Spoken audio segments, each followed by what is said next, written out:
Educação à distância, mudando realidades.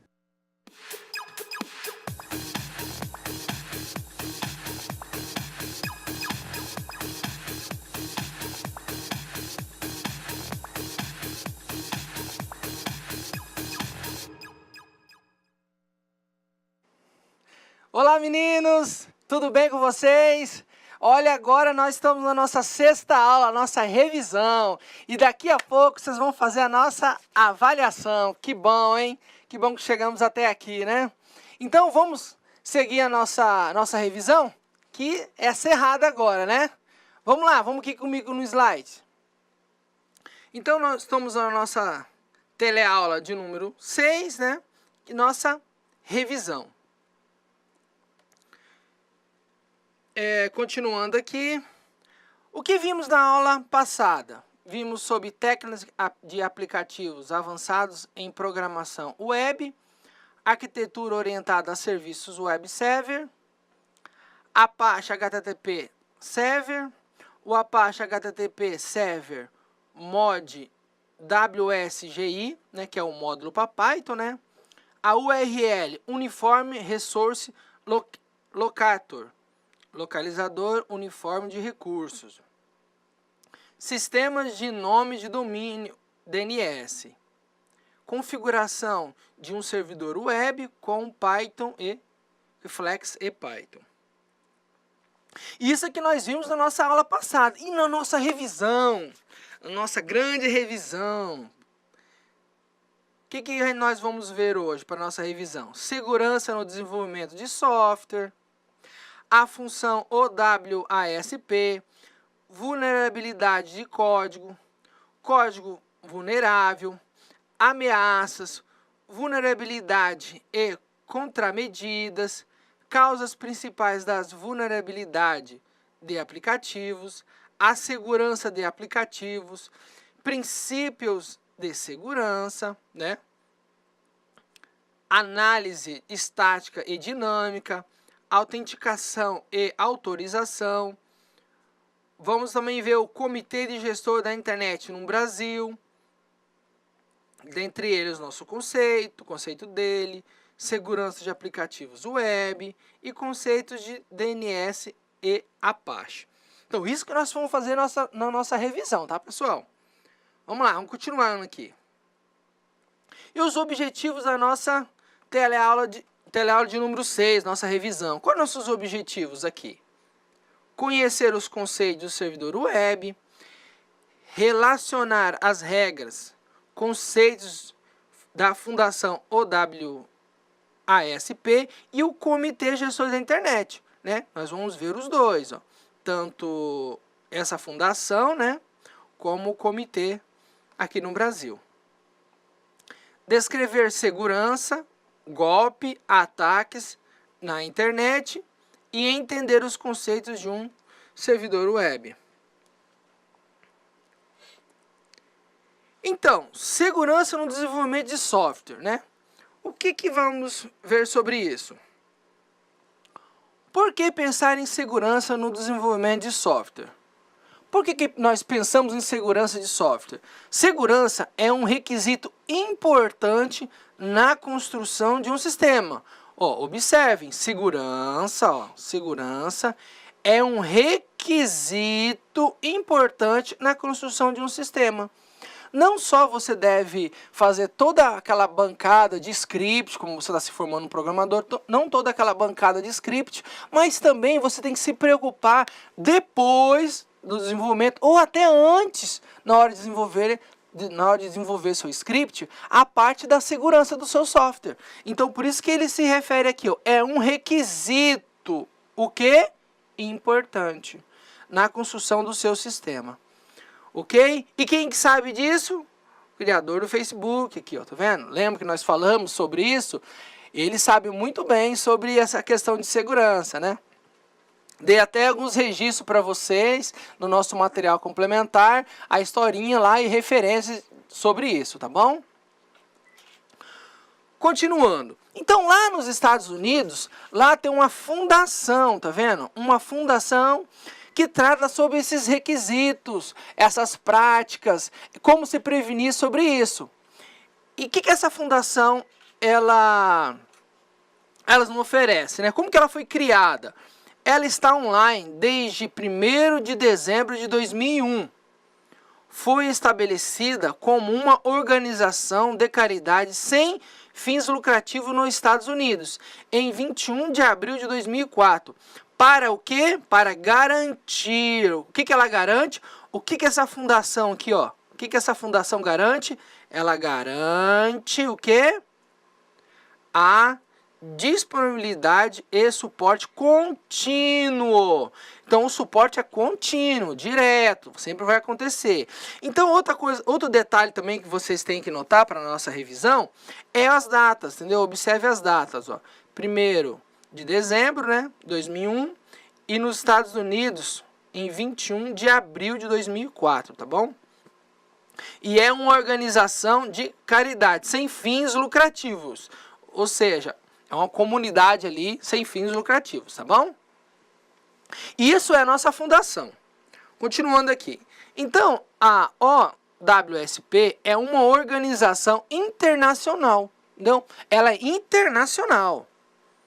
E a Fundação OWASP apoia os recursos OWSP em todo o mundo. Não é só lá nos Estados Unidos. Então, ela faz esse apoio em todo o mundo.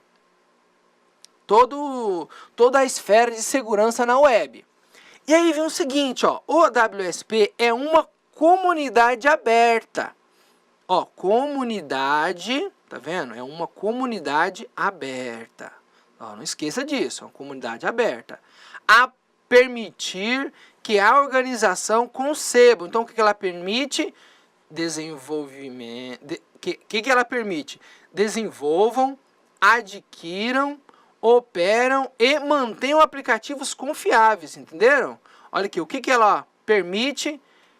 Que elas desenvolvam, adquiram, operam e mantenham aplicações confiáveis. Esse é o objetivo que eles têm de segurança na web. Sempre mantendo uma aplicação confiável na web. Ok? Vulnerabilidade no código. Pronto, você está com dúvida se o seu código tem uma vulnerabilidade. Será que meu código, na hora que você está na bancada de desenvolvimento, você está se pensando assim, você como programador, será que o meu código está vulnerável? Né? Será que ele está vulnerável? Vamos descobrir então aqui. A melhor coisa é descobrir, né? Nessa fundação nós temos os top 10 lá explicando como se prevenir e descobrir se nosso código está vulnerável, né?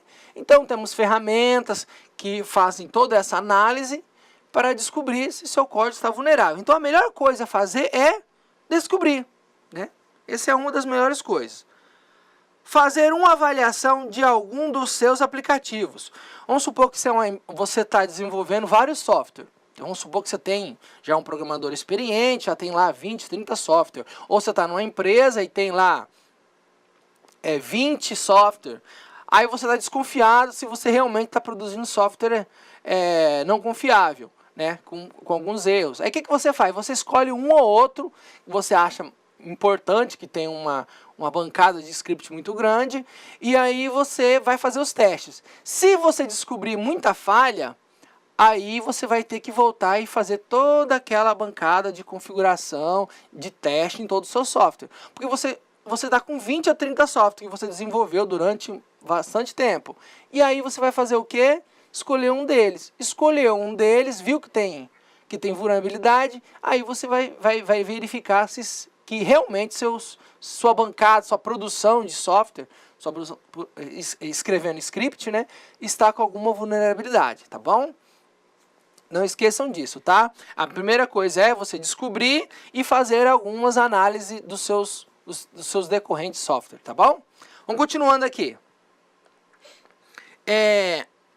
A revisão deve analisar, então, essa revisão que eu comentei com você, né, desses softwares, essa revisão, ela deve analisar o quê? Todas as as principais áreas de segurança. Não só a questão da área de segurança do seu software, do seu script, mas também de um data center. Vamos supor que você vai armazenar sua página de internet lá da sua empresa num data center. Aí entra uma pessoa, alguma coisa, entra lá dentro e aí desliga o no break do servidor. Ou desligar a tomada do servidor, algo assim parecido. Não teve segurança, entendeu? Então isso é a questão você vai verificar toda essa questão dessa área, não só a questão do seu script, mas também o acesso ao servidor onde está armazenado esse script. Usando uma combinação de verificação de vulnerabilidade, vai verificar se o seu código tem vulnerabilidade ou não, fazer os testes de SQL Injection, né, que eu comentei no meu material complementar, fala um pouquinho sobre isso, tem referências sobre isso. Nos top 10 também fala sobre esse SQL Injection, que é a questão de vulnerabilidade. Revisão de código, você vai fazer a revisão de código. Na produção e desenvolvimento do seu código, você faz aquela questão da revisão, ou pode ser no início ou pode ser no final do seu código. Tem a penetração e a análise estática. Entendeu? Você vai fazer aquela questão da penetração, que é o SQL Injection lá também. E análise estática. E o segundo aqui, qual é? Identificar pontos fracos. Entendeu? Nós vamos identificar no nosso software os pontos fracos, né? Será que realmente na hora da gente for analisar os nossos scripts, o ponto fraco é só aquele ali só? Ou está em toda a bancada, desde o início da produção do seu software até o do desenvolvimento, né? Qual é o problema? Sai do desenvolvimento já para produção para aplicação do seu software, já com falhas, você vai ter que, lá no desenvolvimento, vai ter que conversar com essa equipe, entendeu? Aí tem a decisão de informa sobre como proceder. Então você vai ter que proceder com isso. Você descobriu que seu código está vulnerável, então qual é o primeiro passo que eu devo tomar? Eu devo começar pelos bugs menores, pelos bugs maiores, ou eu devo fazer uma reunião e começar tudo do zero, desenvolver o software do zero, entendeu? Tem que ver a questão do lucro, a questão do investimento, será que vai ser muito gasto para isso, entendeu? Por isso que é muito importante você incluir no ciclo de vida do seu software os testes. Então ele começa a produzir e já começa a testar. Tá bom? Continuando aqui, seu código está vulnerável? Seu código está vulnerável? Descobri que o meu código está vulnerável. E agora, gente, o que eu faço? Eu descobri que o meu código está vulnerável. E agora, o que eu tenho que fazer? Né? Então, vamos descobrir o que nós temos que fazer? Vamos lá. Você já chegou à conclusão que seu projeto ou organização não está produzindo código seguro? Então, cara, eu cheguei à conclusão que a minha bancada de desenvolvimento está produzindo software inseguro, não, códigos inseguros. Então, o que nós vamos fazer? Então, você deve considerar quais melhorias organizacionais são mais prováveis e melhor para a sua capacidade. Então você vai fazer aquela análise. Meu Deus, o que eu vou fazer agora? Eu vou juntar minha equipe, vou determinar quais são as primeiras atitudes a tomar. Será que o meu problema está na parte da gestão? Será que é treinamento dos meus desenvolvedores? O que eu devo fazer? Então, nesse momento você vai fazer a análise aí, como definir, como proceder para você melhorar os seus scripts. Tá bom? Continuando aqui. Para começar, instituir um programa de conscientização para desenvolvimentos e gerentes, tá vendo? Para desenvolvedores e gerentes, já que é relativamente barato, ele é barato e tem efeitos imediatos. Aí eu vou perguntar para vocês assim, o que é essa questão que ele fala? Você vai fazer o seguinte, meu querido, já vou te passar o bizu da história. Você vai chamar a sua equipe, não, você vai chamar todo mundo, você chama o gerente, chama os seus desenvolvedores, chama todas as pessoas, inclusive o analista de rede, o analista de infraestrutura também, nessa parte, todo mundo tem que ficar junto, tá? Não pode ficar ninguém de fora. E vai fazer o quê? Um plano de conscientização. Né? Nesse plano de conscientização, você vai dizer, gente, nós estamos produzindo códigos vulneráveis e nós precisamos de mais segurança. Então, desde a segurança de infraestrutura e redes e a segurança do nosso código. Todo mundo precisa de uma conscientização. Vamos melhorar a nossa conscientização sobre essa segurança. Aí todo mundo se une, todo mundo se divide ali nas atividades e desenvolve uma segurança melhor. Não é, professor? Exatamente, apareci. Apareceu, você está de volta, professor.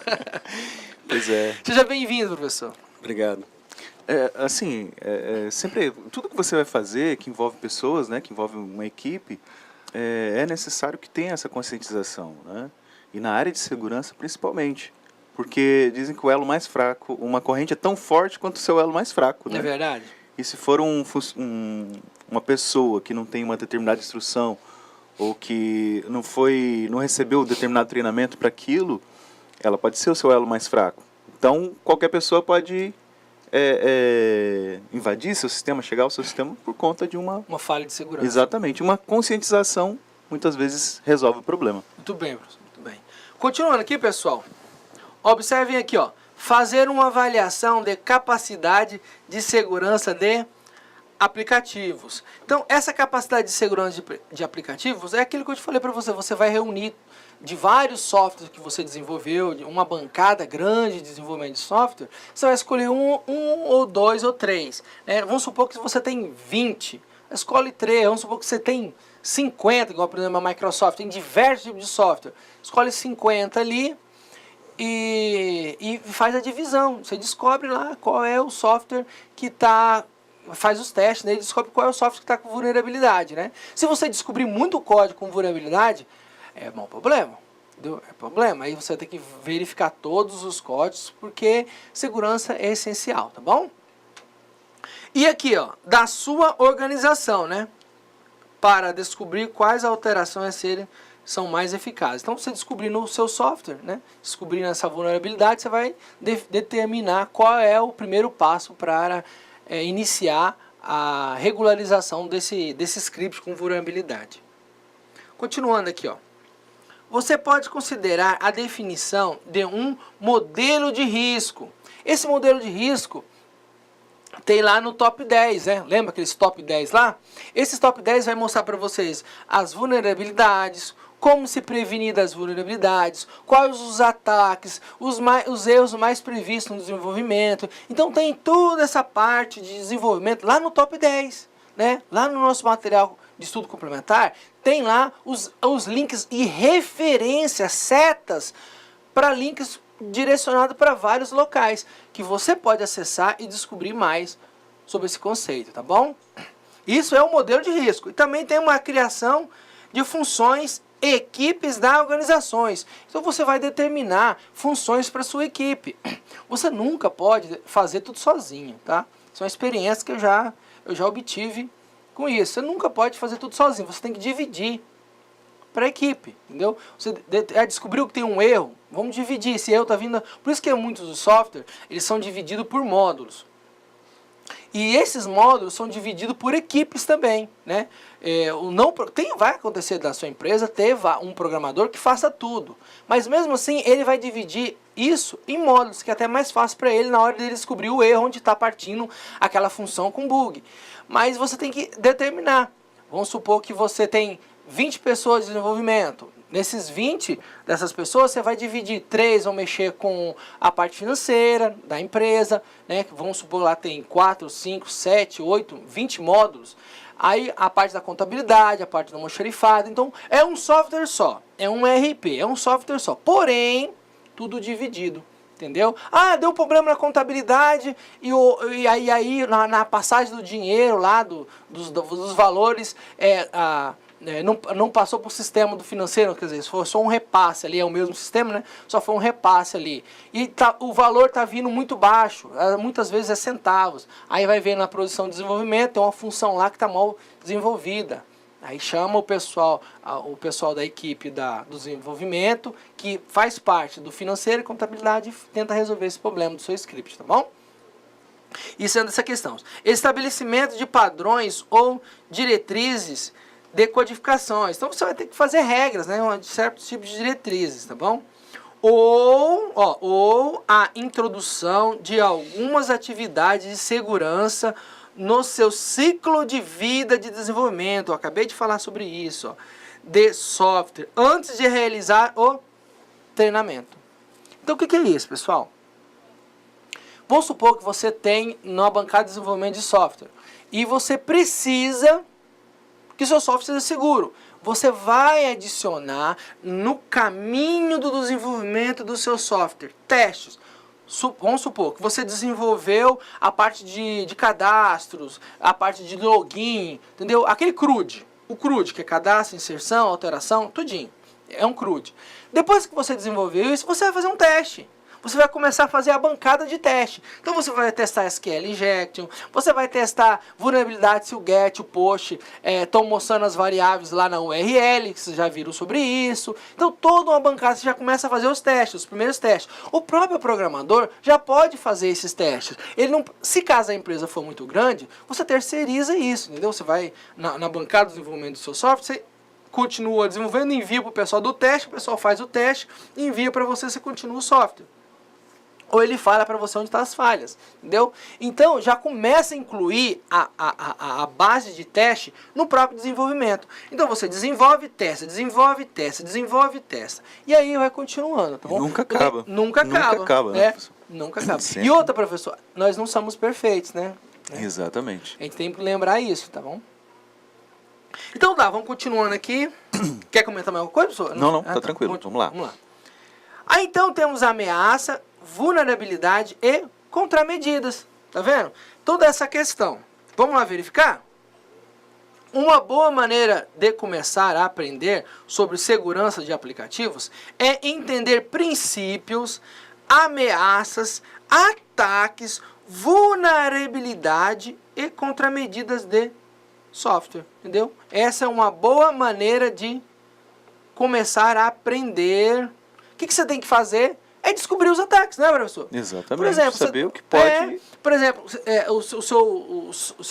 quando você me comentou uma vez que mexia com Shell Script, lá você fazia o quê? Você descobria quais eram os ataques, né? Exatamente. Descobrir quais eram os ataques, aprendia para poder fazer a sua segurança, não era assim? Exatamente.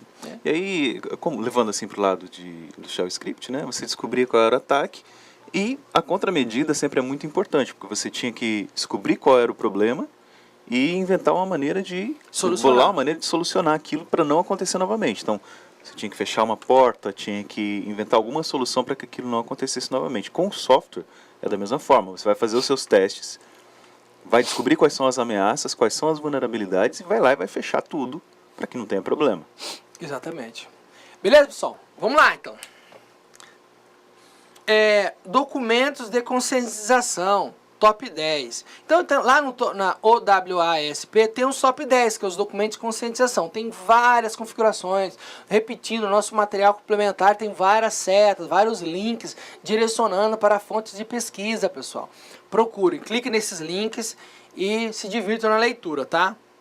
Descreva a vulnerabilidade mais críticas, como encontrá-las e os quais fazer para protegê-las em seu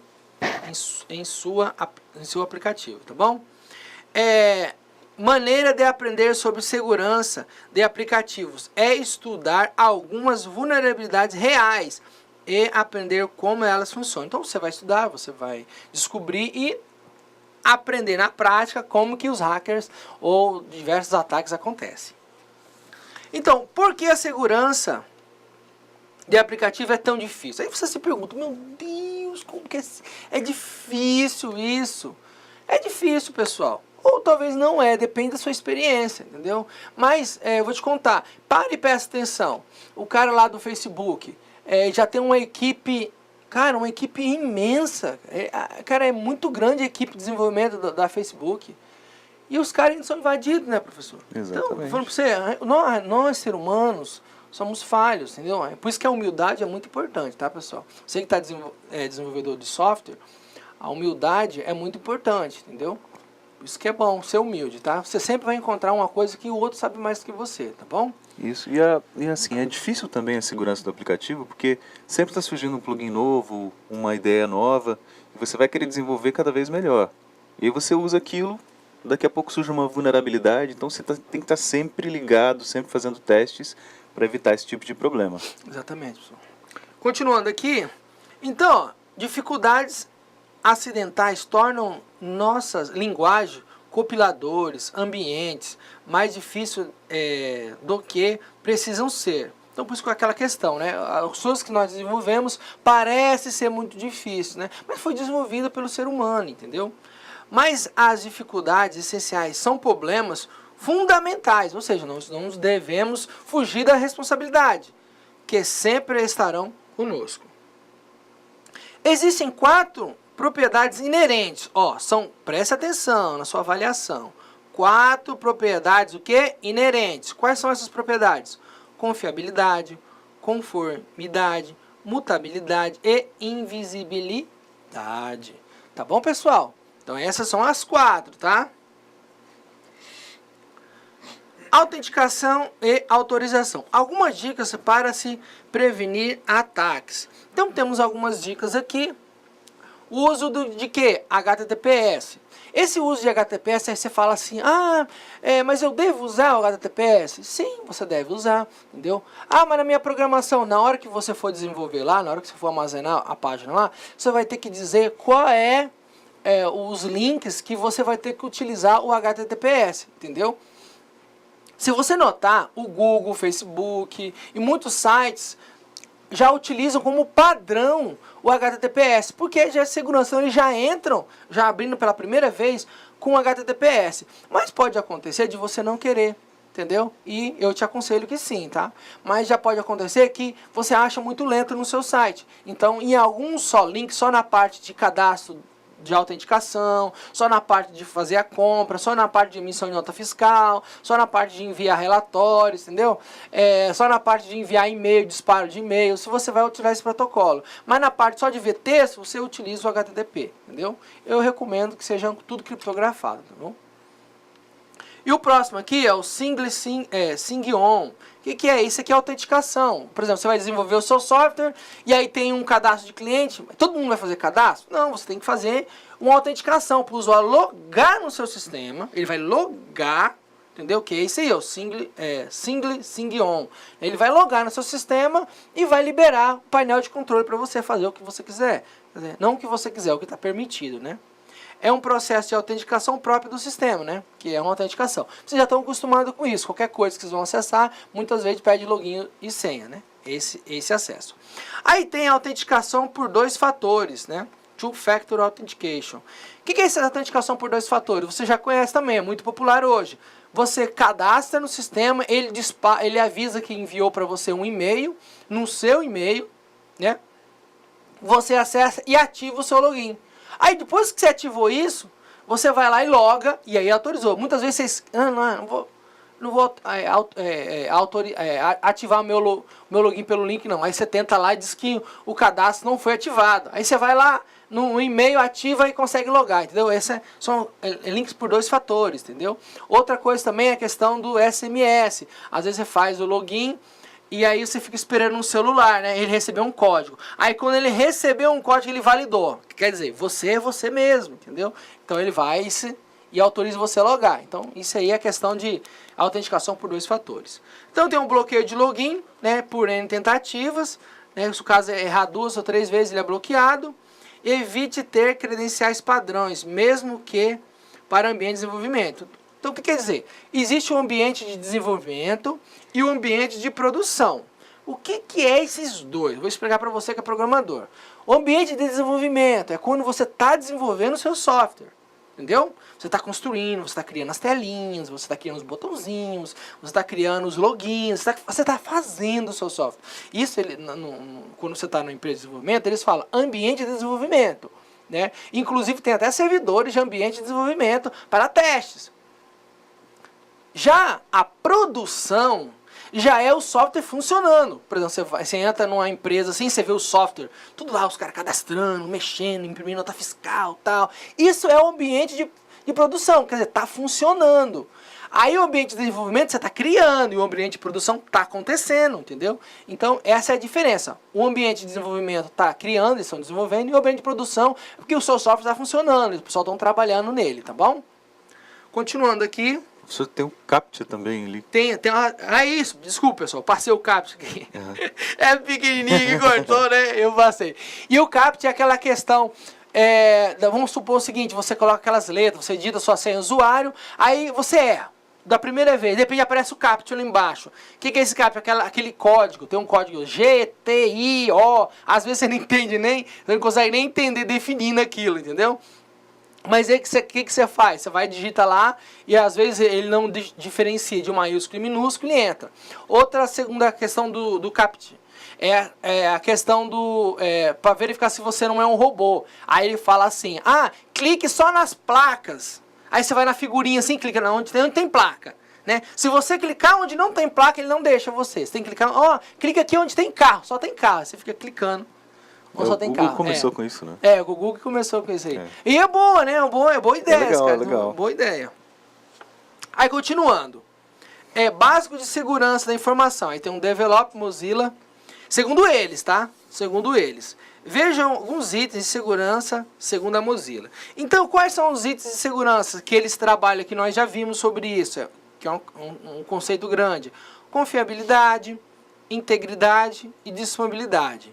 Tem a vulnerabilidade, né? Ameaças contra controle de segurança e segurança do TCP/IP. Então, note o seguinte, isso é segundo a Mozilla, tá? Nós vimos sobre isso. Lá no material complementar, tem um mais completo, tá bom? Como revisão, estou mostrando para vocês que vocês devem ficar atentos que, segundo a Mozilla, a questão de segurança, eles tratam sobre isso daqui. Confiabilidade, integridade, disponibilidade, vulnerabilidade, ameaças, controle de segurança e segurança do protocolo TCP/IP.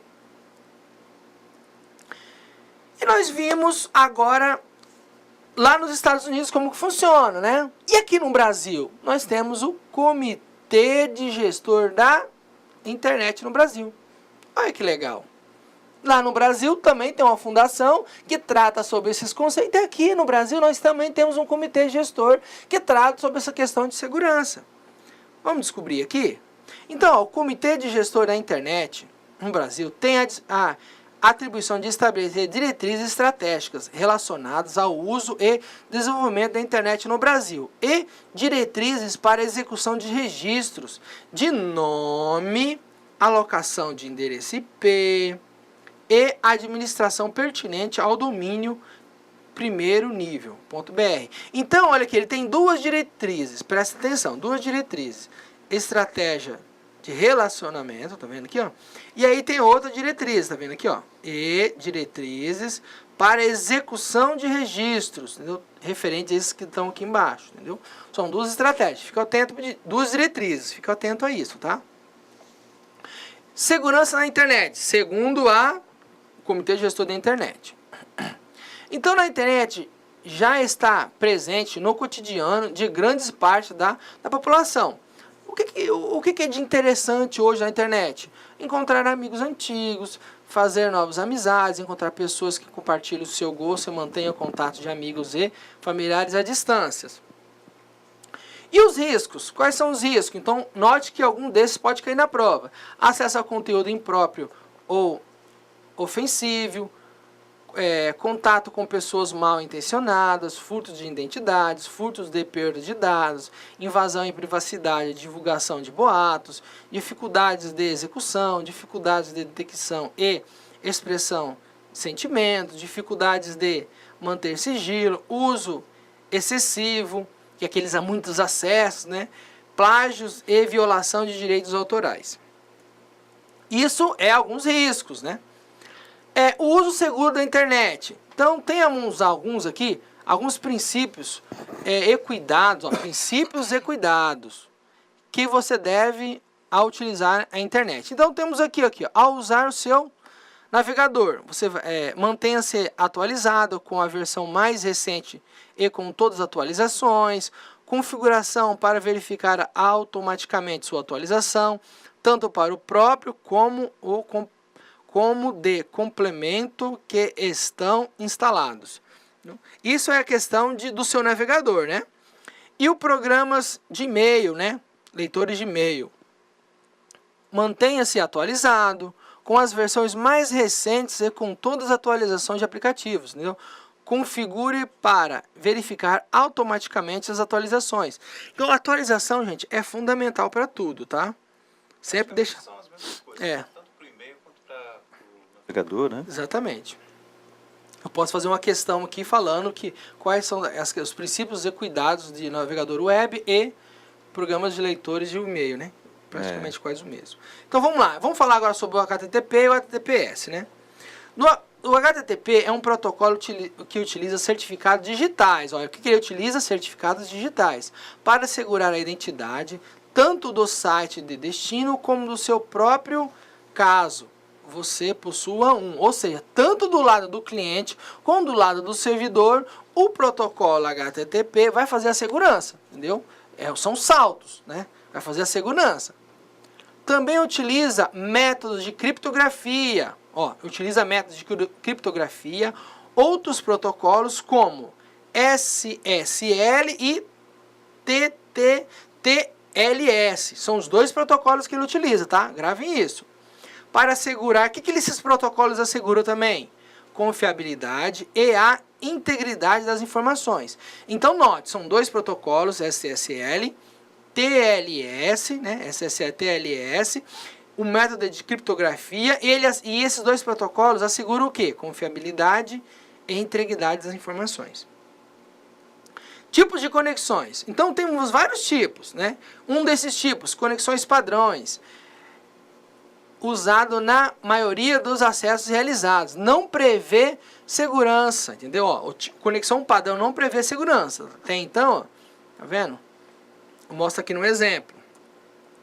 Conexões de segurança é que deve ser utilizada quando dados sensíveis são transmitidos, geralmente usados para acesso de sites, internet bank e de comércio eletrônico. Prevê autenticação, ó, tá vendo? Ele prevê o quê? A conexão segura prevê a autenticação, integridade, confiabilidade com requisitos de segurança, entendeu? Ó, então ele aqui já está usando o protocolo, tá vendo aqui? Ó? Ele já está utilizando o protocolo. E tá vendo que o cadeadinho está fechado? Tá vendo? Então já é uma questão de segurança, já está utilizando esse protocolo de segurança. E também temos outro item, segurança com EVSS. Ele é a mesma segurança do anterior, porém com maior grau de confiabilidade, porque ele utiliza o quê? Esse EV Site SSL, tá bom? Então, olha, observe aqui, ó, além dele usar o protocolo, ele utiliza os certificados, tá vendo? Mostra, aqui, né, o nome do... Mostra o nome do certificado, tudinho. O nome do site também, né? Do site, tudinho. Você clica aqui em cima, ó, bem aqui em cima, vai mostrar toda a configuração. Continuando aqui. Então, esses, ó, não esqueçam, tá, ó. Tipos de conexões. Conexões padrões, conexões de segurança e conexões seguras de EV-SSL. Como verificar se um certificado digital é confiável? Então, como que você vai verificar isso? Então, para saber se um certificado é confiável, o que você deve fazer? Alguns requisitos. Quais são esses? Seu certificado foi emitido por um AC confiável, pertencente a uma cadeia de confiança reconhecida. Essa é uma opção. Agências certificadoras. Isso, agências certificadoras. Que é aqui, tá vendo? O AC, agências certificadoras. Seu certificado está dentro do prazo de validade. Seu certificado não foi revogado pela AC emissora.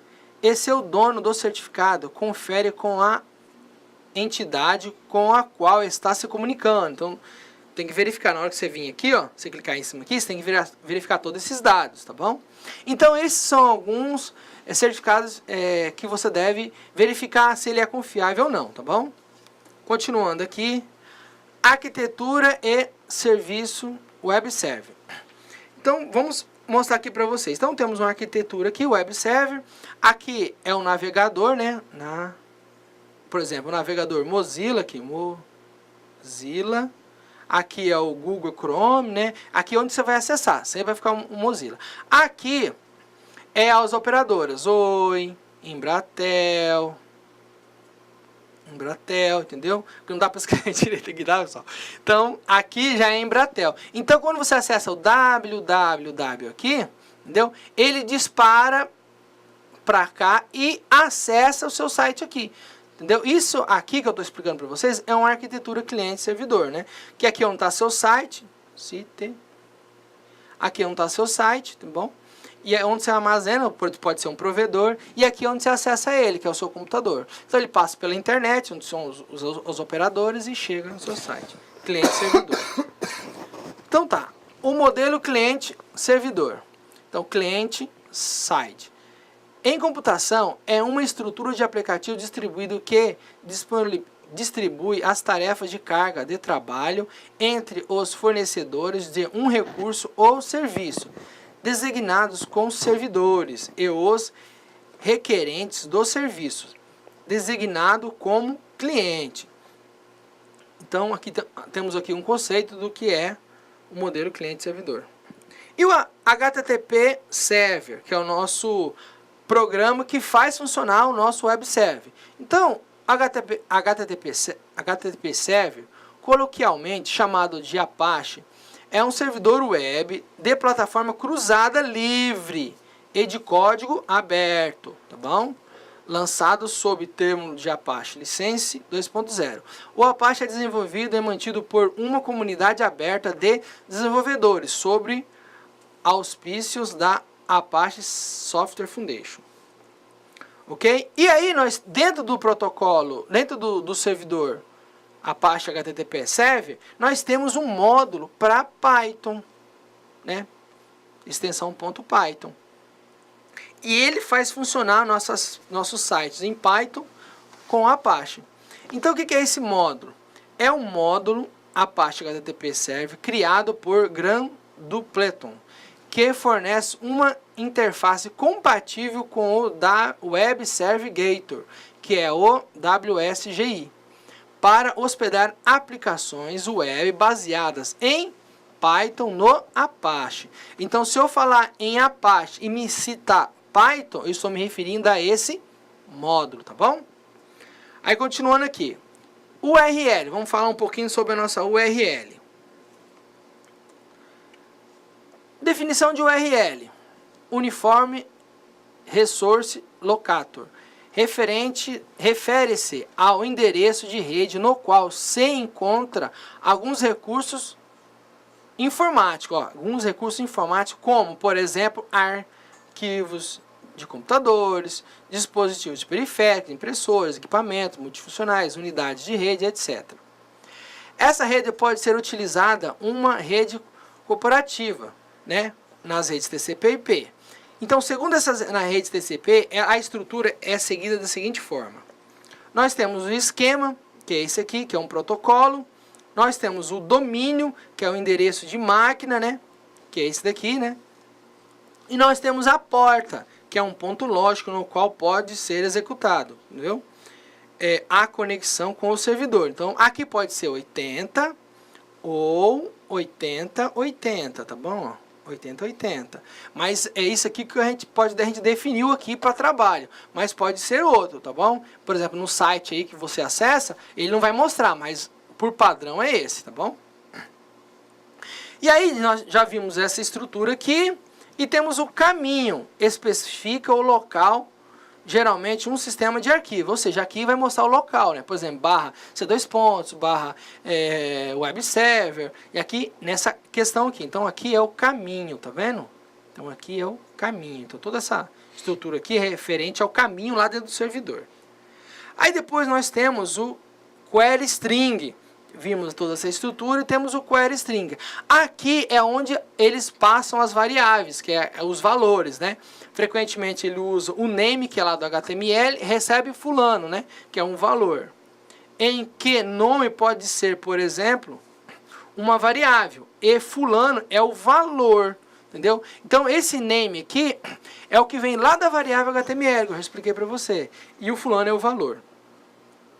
É uma string enviada ao servidor para que seja possível filtro ou mesmo criar um recurso, ok?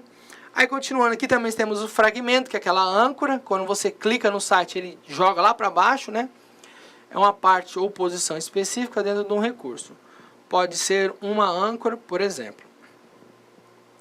Então, a definição da URL é separada por blocos. Então temos o esquema, o domínio e porta, caminho, recurso, o query e o fragmento. Ok? Se cair essa sequência aqui, você já tem que estar atento, tá bom? Sistema de domínio. Lembrando que o sistema de domínio, o DNS, ele é muito unido com esse daqui, tá bom? Com essa parte aqui, ó. Em questão de esquema, domínio, caminho e recurso, tá bom? Então, sistema de domínio, DNS. Aí temos aqui, ó. O sistema de nome de domínio DNS é um sistema hierárquico de nomenclatura distribuída para computadores. Então, nesse caso, ela vai fazer uma distribuição para computadores, que é aquela resolução. Por exemplo, nome, vou tentar escrever aqui, nome barra IP. Lembra aquilo que eu expliquei para vocês? Nome barra IP. O nome, o que é? O www.google. Ai, meu Deus. Vou dar Cleiton aqui. É difícil escrever aqui, eu confesso para vocês. Cleiton.com. Esse é o nome. E aqui o IP. 200.1.2.4. Então, aqui é o nome e aqui o IP. Então, ele converte. Lembra como eu mostrei para vocês? No Google, tanto faz eu digitar o IP como digitar o nome, ele vai abrir o site do Google. Então, o DNS, ele serve para isso. E qual é um dos servidores que faz esse serviço? Né? Tem o Band, né? Band 9, que é da Linux, Band 9, e temos o IIS, que é da Microsoft, entendeu? Eles fazem esse serviço para você, tá bom? Esse é pago e esse é livre. Serviço ou qual recursos conectados à internet ou a um recurso privado, né? Tanto ele seja um recurso privado ou não. Então, professor, o DNS é muito importante, né? Muito importante. Evita que a gente tenha que ficar decorando um monte de números, já imaginou? Né? A gente não decora nem número de celular mais, né, professor? Imagina decorar número IP para poder navegar na internet, né? Concordo com você. Já precisou digitando lá, fazer uma lista de números da internet, é difícil, né? Então, pessoal, aqui já chegamos na nossa referência. Tenho certeza que vocês vão passar nessa prova, a prova tá fácil. Boa sorte, espero que vocês tenham uma boa prova, tá bom? Muito obrigado por estar aqui, tá?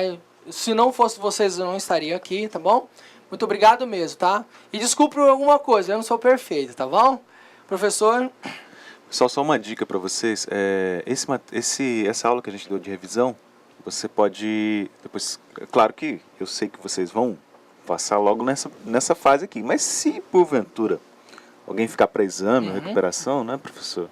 Segunda chamada e tal, você pode utilizar esse mesmo material, que todas as avaliações que nós desenvolvemos foram baseadas nessa revisão de hoje, tá? Exatamente. Então, fica a dica aí.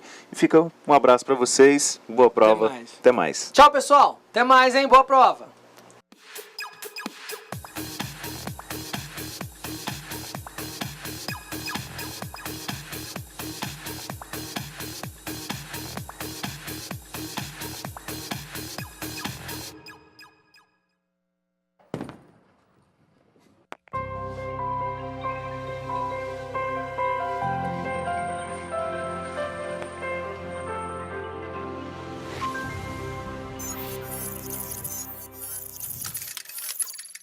Educação à distância, mudando realidades.